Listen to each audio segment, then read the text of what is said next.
Please stand by.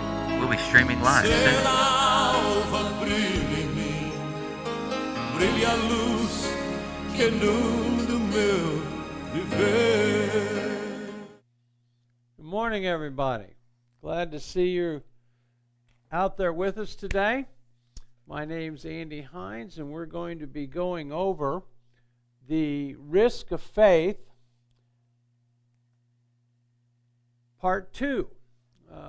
We're in Mark chapter 5, and if you remember the first part of the chapter, we talked about the madman of Gadara, the fact that he was living in the tombs, and how Jesus approached the man and spoke to the demons, and they got out, and how that worked out. And then Jesus came back after crossing the lake, and he's preaching, and a lot of people around him, and he comes across this man named Jairus, and we're going to pick up the story there. And last week we also talked about the woman with the issue of blood. She interjected herself in the middle of this, took a great risk. We talked about that, about the fact that she was reaching out and doing all that she could to get healed of an issue of blood that had been bothering her for 12 years. So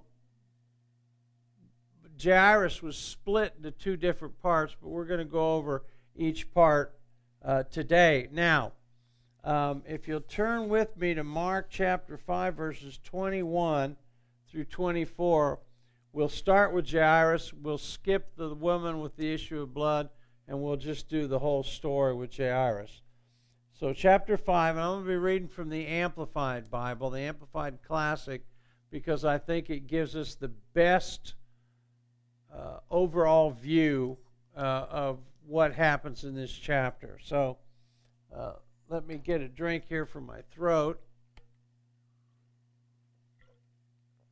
Thank you. Okay, chapter 5, verse 21. And when Jesus recrossed the boat to the other side, a great throng gathered about him, and he was at the lake shore. Notice a great throng. I think this is one of the dynamic characteristics of Jesus and his preaching, is people throng to get around him. What he said had that much power and authority with what he said, and we'll see here in a little bit about Luke, one of the comments that Dr. Luke makes about this very incident. So we'll go on, a lot of people there. Then one of the rulers of the synagogue came up, Jairus by name, and seeing him, he prostrated himself at his feet and begged him earnestly, saying, "My little daughter is at the point of death. Come, lay your hands on her, so that she may be healed and live." Jesus went with him, and a great crowd kept following him and pressed him from all sides so as to almost suffocate him. Now, is this happening in your church? Is it happening in any church? We have a great pastor, and a lot of people come to church, but we don't see this kind of activity happening anywhere. I don't, and I don't think anybody else does.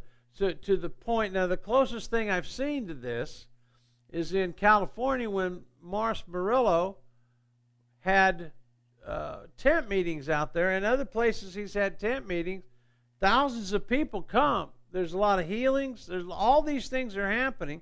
So we do see it happening when the unadulterated Word of God is being preached. We see this happening. And so this is what's going on here with Jairus. Now, at that point, you can imagine Jairus. He knows who this little woman is that comes and interrupts Jesus. And the beautiful thing about it is that this is a real picture. When you step back and see Jairus sitting there going, "Oh, come on, my daughter's dying." And Jesus stopped, took time, spent time with this little lady. Now, Jairus, we don't know this, but was most likely a Pharisee. And he took a big risk to invite Jesus to come to his house to do this. Jesus was not well received, as you know. And we'll see some other things about this later on. But right now, Jairus is taking a risk by even having Jesus come with him. This little lady gets healed. And Jesus tells her, and you go back to verse 34, he said to her, "Daughter, your faith, your trust and confidence in me, springing from faith in God, has restored you to health. Now, go in peace and be continually healed and freed from your distressing bodily disease." So the lady gets healed, and while they're there, Satan sends the death messenger. Verse 35. And while he was still speaking, there came some from the ruler's house who said to Jairus, "Your daughter has died. Why bother and distress the teacher any further?" All of a sudden, Satan comes and slams reality into his face and says, "Your daughter's died. She's dead. Don't bother this guy anymore. He can't help you now. She's dead." Jairus is faced with an incredible decision. What is he going to do? It's interesting that when Jesus hears this, listen to what he said. Jairus is still absorbing this news.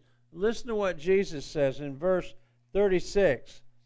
I love the way the Amplified puts this, and I can get an image in my mind of this happening. Overhearing but ignoring what they said, Jesus said to the ruler of the synagogue, "Do not be seized with alarm and struck with fear. Only keep on believing." Now, if we stop right there and put ourselves in Jairus' place, you've got Jesus, the guy that he requested come and work with his daughter and heal his daughter. And then you got the death messenger over here who says, "Your daughter's died, don't bother the teacher." He's got this dynamic tension going on in his life, the things that he's got to deal with. Now, while this is going on, he has a decision to make. And let's see what he spoke and how he responded to that. If you look carefully, the only words that we ever hear Jairus say is, "If you'll come lay your hands on my daughter, she'll live. She'll not die. She'll live." That's all he ever said. He stuck with it. Now, let's go on here. Look real quick at Jesus' response to the death messenger. Don't be seized with fear, or don't be seized with alarm or struck with fear. Now, under that circumstances, we've got to discuss this. We've got to understand what's going on. I'm sure you've gotten a bad word from somebody about something in your lifetime. The doctor's report. The test came back. They were positive. You've got cancer. You've got this. You've got that. You've got the kookaburoo flu. Whatever it is, it's a doctor's report and it's bad. This is the worst kind of cancer. You're going to die in 6 months, so forth and so on. Or You get a phone call. This is the state police calling. There's been an accident, and your daughter is involved in an accident. Please meet us at the hospital. And that's all the information that they give you. And it goes on and on and on. The death messenger shows up and slams his best shot into you. This is Satan's best shot. Death and fear. If he can get you afraid and operating in fear, then he's got you. You're operating on his turf. If you operate in faith, you're operating on God's turf. Now, one of the ways to look at this, I don't have it with me, but the New Living Translation, when it came out in 1996, Galatians 5:17 says that the spiritual nature and the fleshly nature are at war with each other, and your choices are never free of this conflict. I want you to understand that. Your choices are never free from this conflict. So there's always going to be tension there between following God or listening to the devil and following him. Now, Satan's a master deceiver. We know that. The scriptures tell us that. We know what happened to Adam and Eve. We know that Eve was deceived. But Adam just tossed in the towel and did whatever it was he could do. Now, pardon me, my throat's dry. Now, as we look at this, Jesus steps up, and what does he do from that point? What was his response? Well, let's look at verse 537. You'll see this.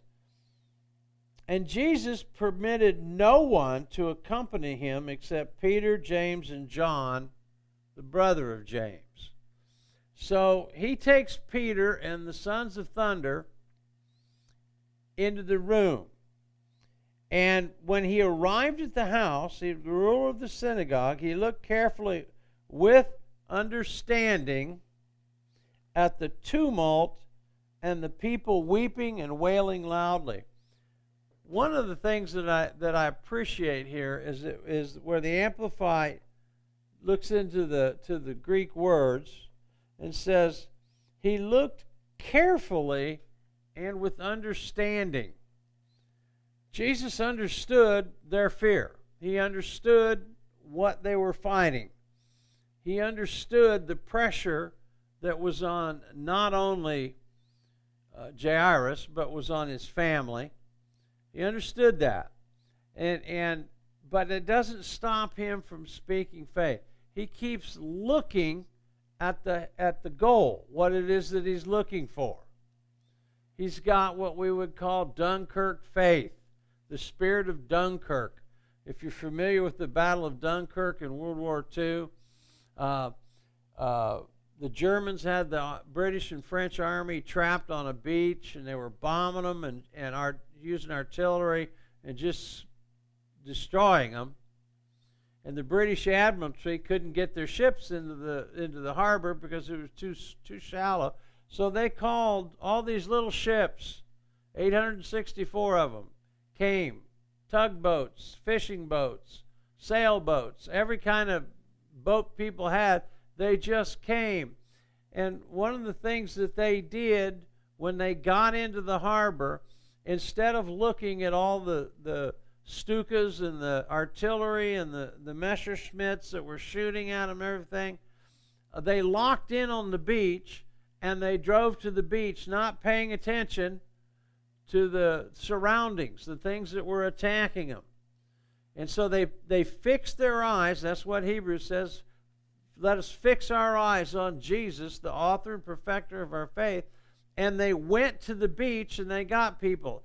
There was a lot of ships that started trying to dodge everything, and they were taking on every Stuka, and they ended up not getting to the beach. They got trapped over here. They got shot. They got blown up. But the people that did the job set aside the fear. There's a lot of fear to go to the beach, pick up the guys, and take them back to safety. And in essence, that's what Jesus is doing here.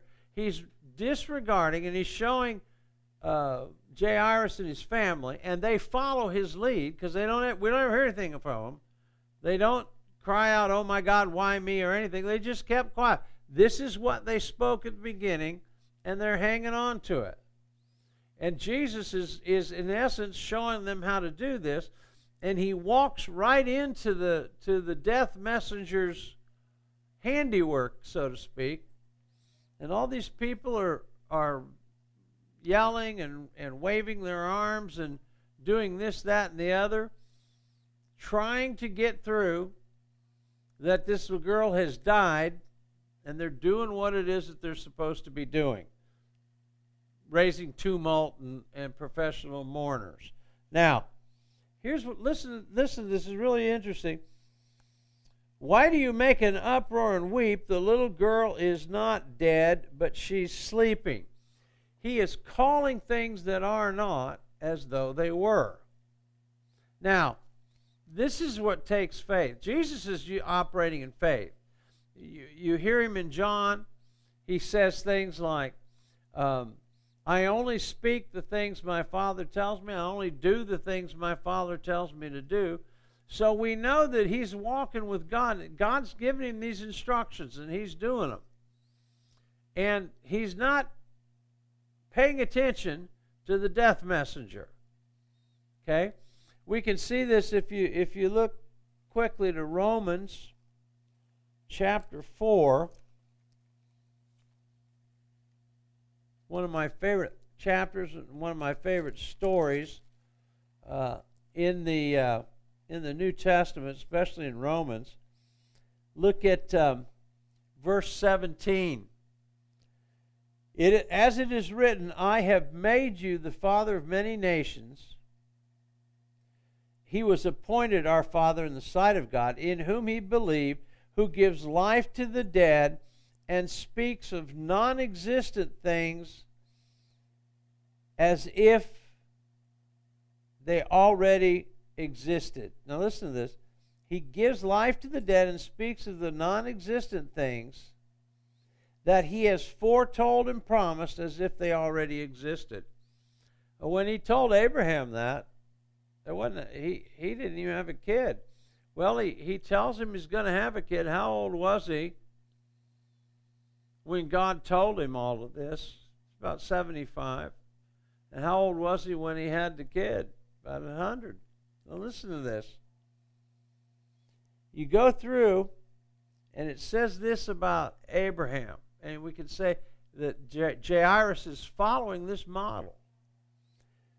In verse 18, for Abraham, human reason for being let me go back and say that again. For Abraham, human reason for hope being gone, hoped in faith that he should become the father of many nations as he had been promised. So he's relying on what God said.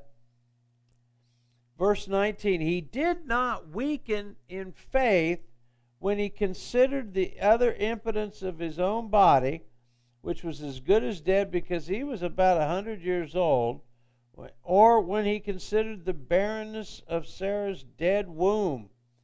No unbelief or distrust made him waver or doubtingly question concerning the promise of God, but he grew strong and was empowered by faith, fully satisfied and assured that God was able and mighty to keep his word and to do what he had promised. Now, that's the kind of faith that Jairus has to have in order to receive the miracle that he needs.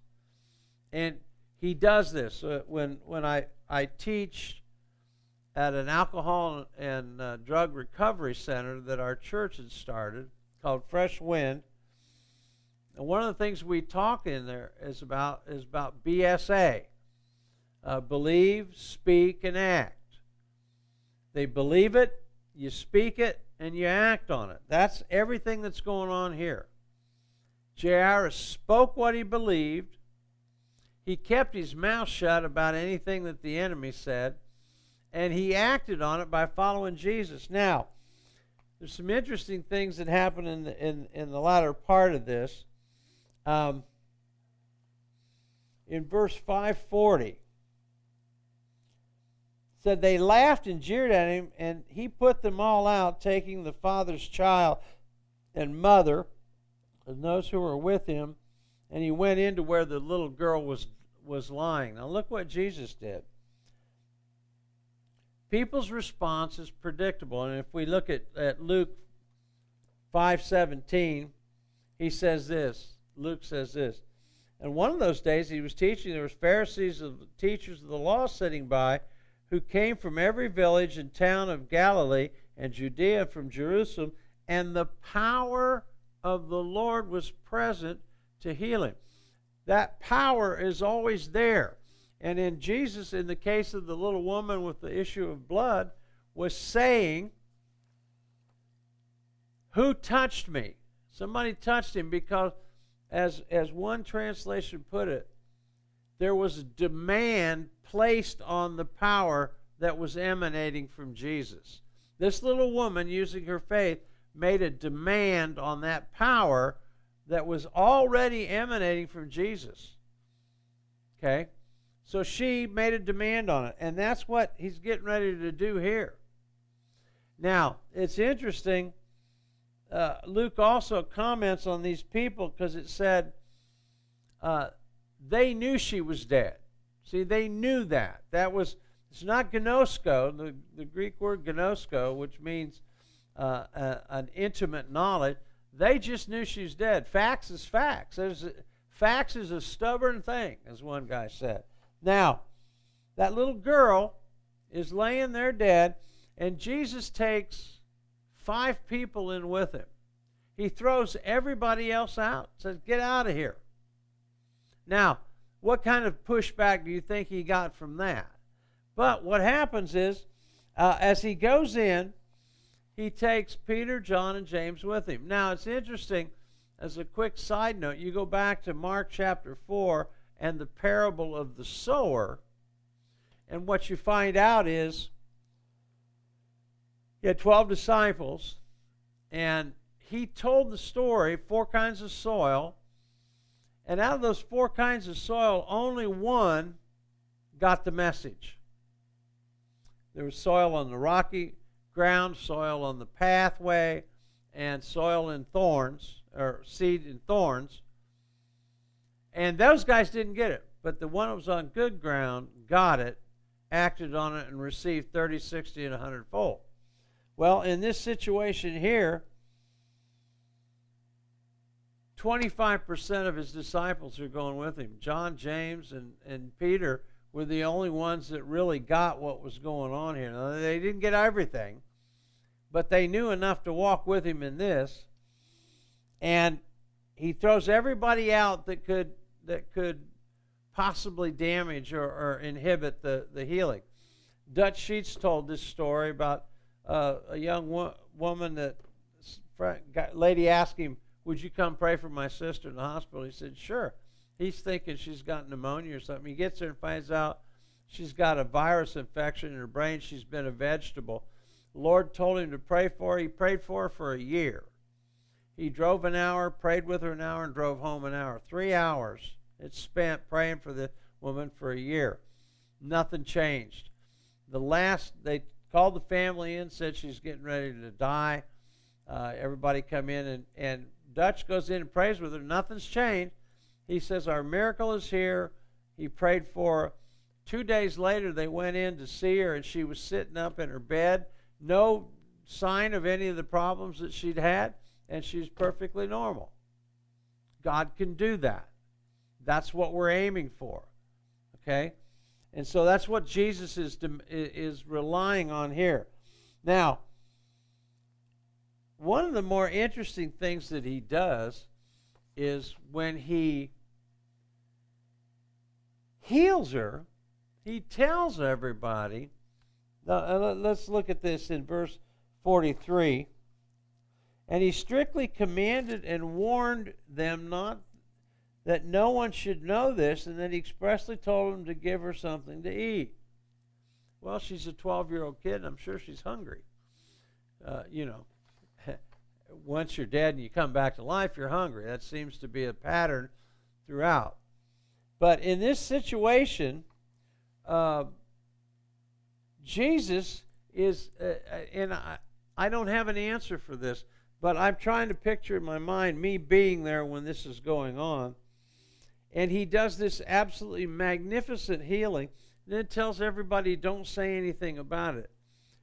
That would be hard. That would be hard. But you can bet his parents honored that request. Now, if we go back and look at chapter 4 in the parable of the sower,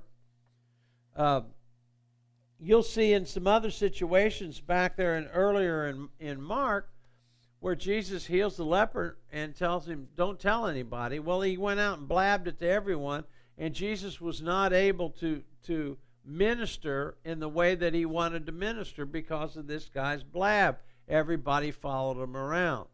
Now, I'm not sure how this worked out, but I just know sometimes Jesus asks us to do things that may not make sense. How could you not tell? My daughters, the joy, what kind of joy would they have?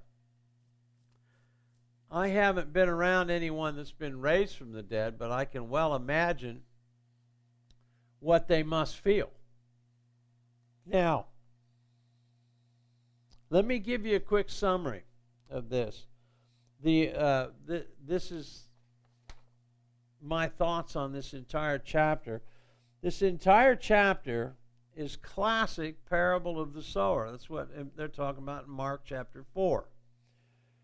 The sower sows the word, and Satan comes immediately to steal the word which has been sown. He taught about it, and you can see from the storm in the back of the chapter, verses 35 to 41, Jesus said, let's cross the other side, and this storm of hurricane proportions came and started to sink the boat. And these fishermen, professional fishermen, been out there all their life. They've not seen anything like this, and they, probably Peter, they sent up, hey, just thought I'd tell you we're going to drown. Did you want to know that? And Jesus gets up and does something nobody expects and stops the storm. And he asks them, where's your faith? You have no faith.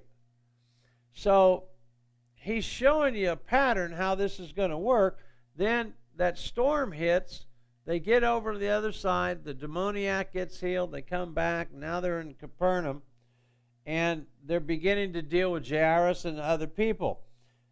You'll find out when the death messenger comes, Satan's doing his best to stop the word from bearing fruit.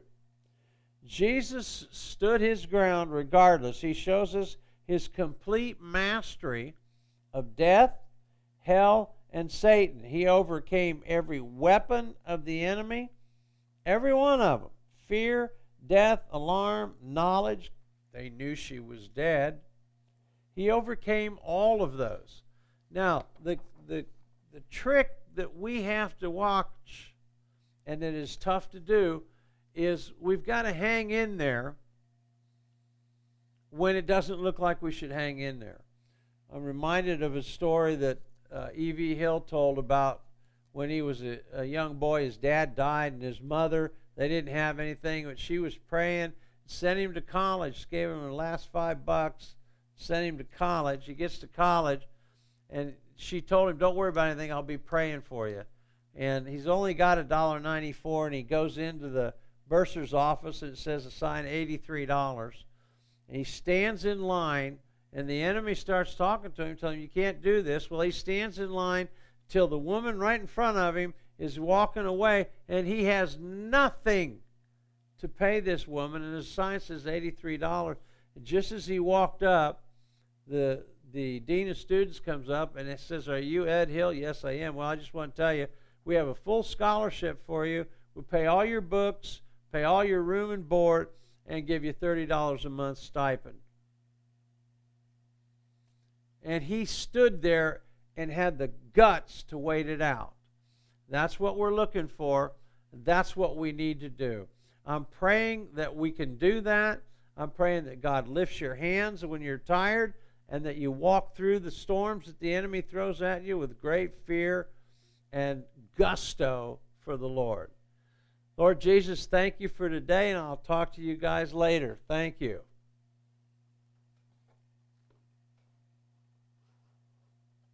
Whoops. Got the wrong mouse.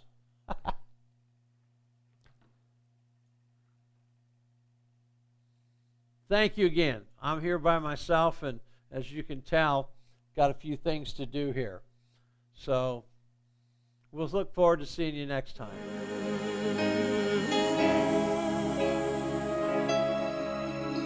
Estrela alva brilha em mim, brilha a luz que inunda o meu viver.